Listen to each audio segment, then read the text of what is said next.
Good evening, everyone. First off, I want to thank you for attending and watching and going through our presentation. Our presentation is on safety and security through communication. So let's meet the team. Our team leader is Simone Miner, and we have. Hi, I'm Chloe Deloza. I'm David Pochon. I'm Emily Elder. I'm Chichi Onwama. My name is Tyson Stewart. And I'm Colson Petrocelli. So just a rundown of our presentation. First we have the vision, then we have the stakeholders, then we'll have communication with various parties, the communication hierarchy, overall communication, a SWOT analysis, and then lastly our overview. So our main goal is to have safety and security through communication. And the way that we're going to do that is to have transparency throughout the university, a sense of protection for the people who live and work there, and that the students are comfortable.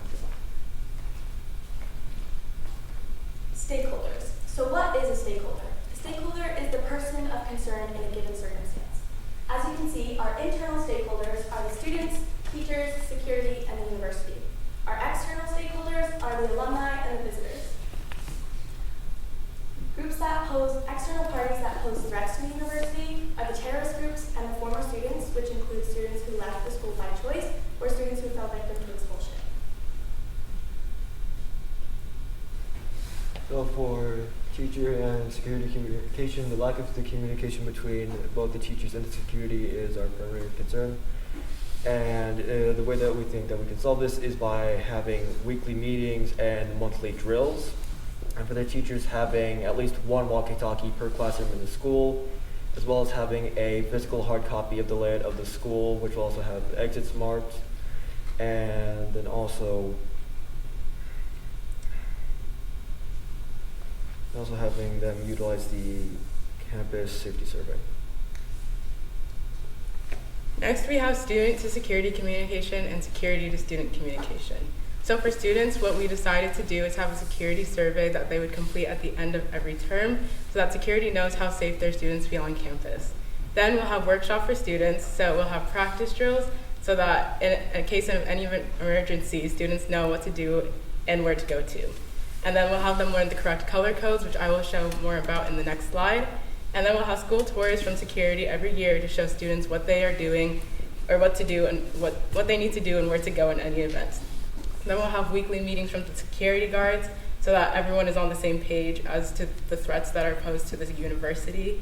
And we'll have practice drills, and the security will take information from the security surveys so that they know what students need more of.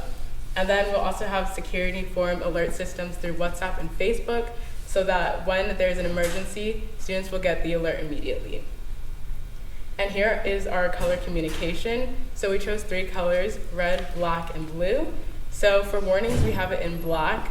So say that there is a wave of Boko Haram in the area, therefore students know that they need to be cautious, and with the black color, they know that it's just a warning so that they can still go out, but they still need to be very cautious.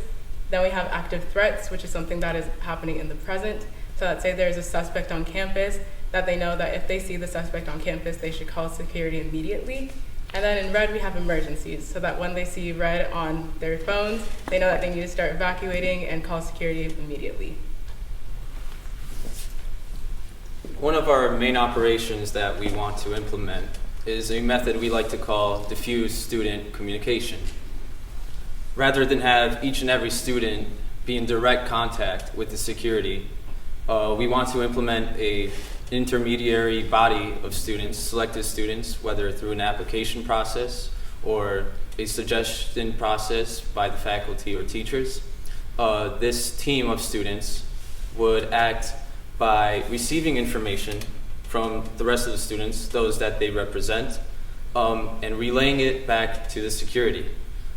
This would be effective because the students would be able to process, buffer, and filter out any repetitive information, anything that might be falsified, so then the security have a direct and clear message for what is going to happen or any future threats. We have to note that this method should be used only for non-emergency situations such as theft that is going on in the campus. Thank you. Next up, we have university communication from university students, teachers, as well as security forces. Students will be provided with occasional briefings on the reminders of the dangers at hand, as well as what to do in different scenarios. And they will also be given sessions for one-on-one questions and dialogue. Same for teachers; they will be given meetings, and these meetings can be used for sessions for one-on-one dialogue or questions. They will be given background checks, training, tests, as well as briefings. For university security forces, security will orchestrate the drills. These drills include fire drills, school threats, all of those, and they will have tests to make sure that they are being attentive. They'll have different stations and frequent breaks and rotations. They'll also be having the basic needs met, and this includes drinks, snacks, waters. As a whole, the university will provide newsletters, newspapers. They will provide drills, a secure student portal, emails, and a See Something, Say Something campaign. Now we have our SWOT analysis. Some of the strengths are they have some security, they're eager to learn, and they also have a hotline. Some of the weaknesses are accessibility to certain equipment. They have no communication between students and security. They have frequent attacks, and this does include thefts. They have no surveillance. Their opportunities are us leadership initiatives. They have small funding in Nigeria, and they are a small location, which means it's easier to protect.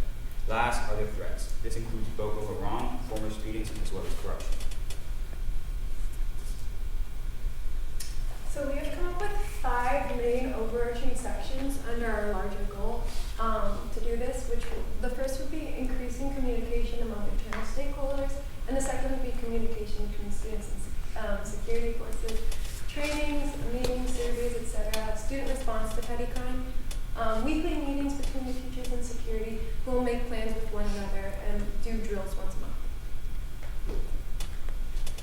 Thank you so much for listening to our presentation, and we are now open for any questions.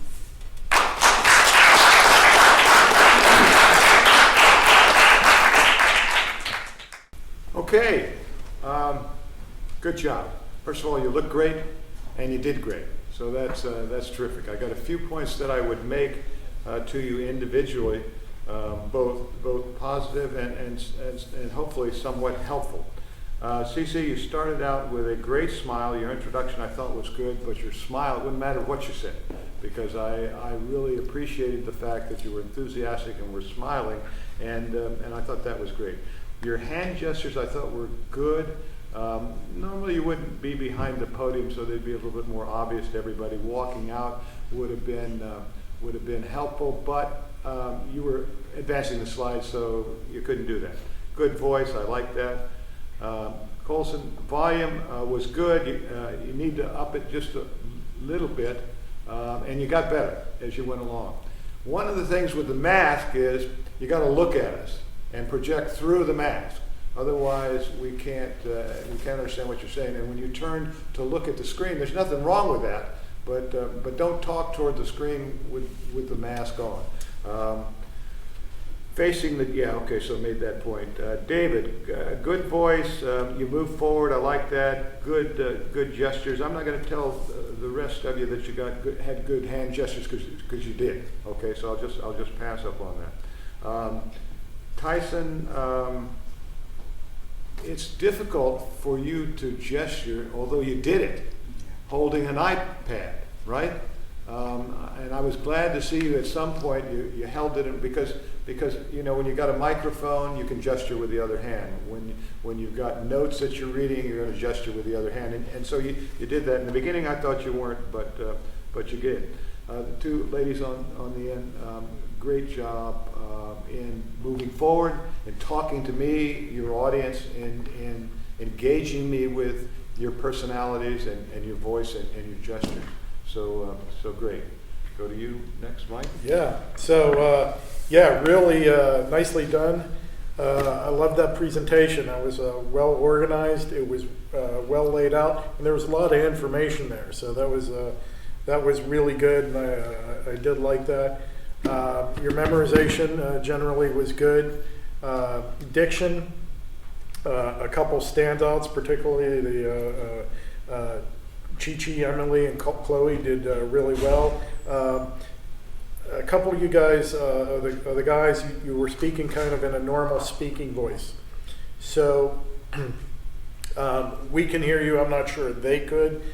So this idea of projection that you need to try to embrace that. But actually, really well done, very engaging, very good job, guys, and a lot of good research on that. I liked it. Good job. I agree with everything my colleague just said. It was a very, very good presentation. Clarity of argument, pacing, the use of time, you were all clear. I could understand everything everybody said. You looked sharp and professional, and it came across sharp and professional. I said shark. I don't know, maybe you're sharks too, I don't know, but I mean it in a good way. I will say this, Chi-Chi and Chloe, hope I got that right. Yeah. You guys were fantastic. I mean, the way in terms of engaging, us out here, it really came across very strong. The rest of you were still very good, but you were in my group on Monday night. Yeah. And then Tuesday I couldn't come. I'm on another board. I had to go to the board meeting. And so I said I was going to see you Thursday. And I came by prepared to talk to you on Thursday, and they had me talk to 2 other groups. So I'm going to give you one thing. Not just Chloe and Chi-Chi, you can close your ears, or you can listen too. But the other ones, one of the things I told the groups, and I had like 3 things I went through.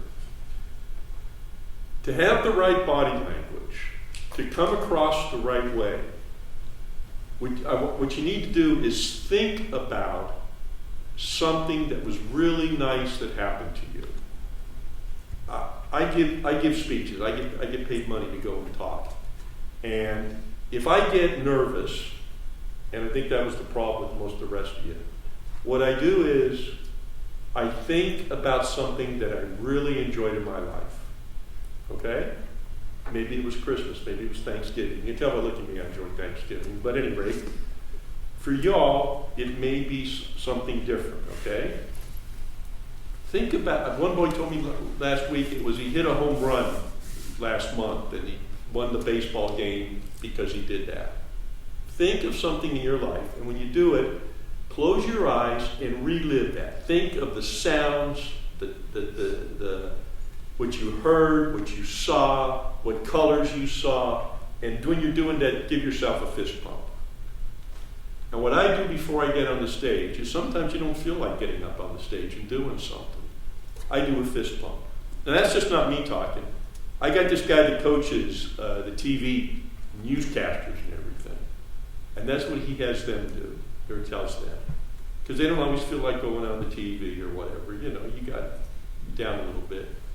But if you do that, and you think about that nice thing, and you can think about another nice thing if something else comes to mind. The more you layer it, the better. The more senses you engage when you think about that item with your eyes closed, the better. And do the fist pump, or whatever gesture makes you happy, okay? I mean, maybe you want to do something else, that's fine. I like doing fist pumps. It's real easy. I can do them under the table. Nobody sees it. And I come across as being happier, more excited, and more engaged. And I don't know what Chloe and Chi-Chi did, but you guys nailed it. And the rest of you, I'm just telling you, I would have had you practice it Thursday night if I missed you all. I really did. But you did great without me. Congratulations.